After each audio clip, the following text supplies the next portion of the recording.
Брандон хүүд багш гэрийн даалгаварт 45-аас эхлээд 75 дахь бодлого өгчээ. Брандон бодох ёстой бүх бодлогоо бодож дуусгасан бол тэрээр нийт хичнээн бодлого бодсон бэ.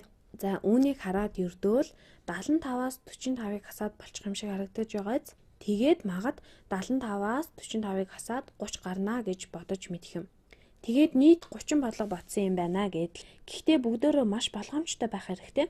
Яагаад болгоомжтой хандах хэрэгтэй вэ гэхээр ерөөсөө энд асуултын тэмдэг тавьчих юм. Яагаад болгоомжтой байх хэрэгтэй вэ гэхээр эхлээд бүгдөө арай бага тоон дээр бодож үзье. Тэгвэл тоолоод хариуг нь олцгож болох юм. 45-аас 75 дахь бодлого гэхийн оронд ерөөсөө 3-аас эхлээд 6 хүртэл бодох ёстой байсан гэж үзье. За энэ дээр бодсон аргаа хэрэглэх аваас хэдүүлээ энд ердөөл 6-аас хасах нь 3, тэгээд 3 бодлого бодсон гэж гарах ёстой тийм үү? Алив тоолж үзье л дээ. 1-р бодлого, 2-р бодлого, 3-р бодлого, 4-р бодлого, 5-р бодлого, 6-р бодлого. Тэгэхээр манай хүн 3-аас 6 хүртэл бодох ёстой гэхээр 3-ыг нь өөрийг нь оролцуулна гэсэн үг. Ингээд тэрээр 3-р бодлого, 4-р бодлого, 5-р бодлого, 6-р бодлогыг бодох ёстой. Хэрэв 6-аас 3-ыг хасаа тооцчихвол ерөөсөө л бодлого 4, 5, 6-г оруулж байгаа зү. 3-аас 6 хүртэл явхад хэд байх вэ гэдгийг тооцсноос биш 3-ыг өөрийг нь оруулаагүй байна. Тэгэхээр 3-аас 6 хүртэл бодно гэхээр 6-аас хасах нь 3 биш харин 6-аас хасах нь 3 дээр нэмэх нь 1 гэсэн утга цаана давхар явах нь. Үнэн дээр 4 бодлого бодсон байна. Үүнийг хэд хэдэн зүйл дээр туршаад үзсэн ч болно. Зүгээр л хасчих юм бол эхний бодлогоо буюу эхний тоогоо оруулахгүй дараагийн утгаа тооцоод байна гэсэн үг. Ингээд анхны бодлогын маань хариуг тасгал хийгээд гаргахад хангалтгүй байх нь. Эхний бодлого буюу бодлого 45 дахь бодлогыг оруулахгүйгээр тооцчиход байна. Тиймээс ахиад нэгийг нэмж бодоход зөв хариу гарах нь.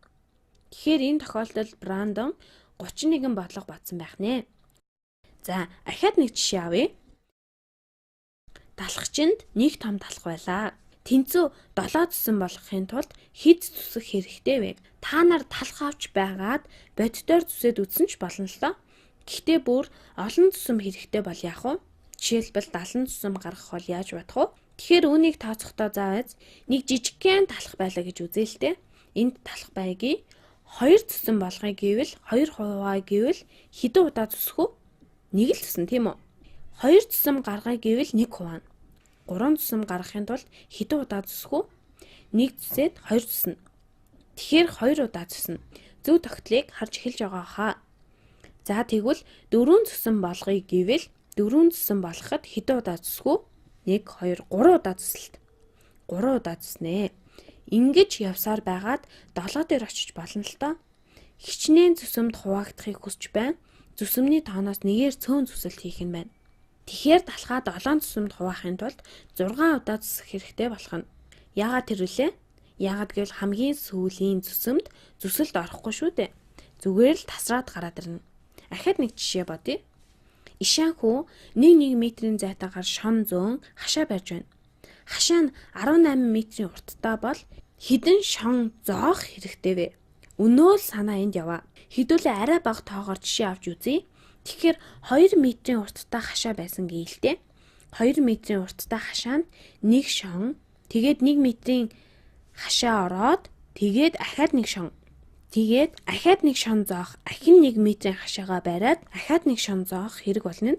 Далхан дээр авсан жишээтэй харьцуулахад зүсгийн оронд энд бол шон босгох асуудал яригдаж байгааз 2 метрийн хашаанд 3 шон хэрэгтэй байх нь. Тэгвэл 3 метрийн хашаа яах вэ?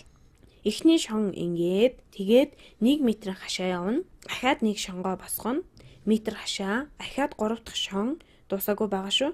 Метр хашаа, тэгээд ахаад 1 шонгоор тогтооно. Харж байгаач 4 шон хэрэг болох нь. Үндсэндээ бол хамгийн ихэнд 1 шон, тэгээд явсаар байгаа хамгийн сүүлд бас 1 шон заавал байх ёстойгоос. Тэгэхээр хичнээн метр байна. Тэр тоон дээр нэмэх нь 1 шон байх нь шүү дээ. Ингээд энд 18 метрийн хашаанд 19 шон орох нь.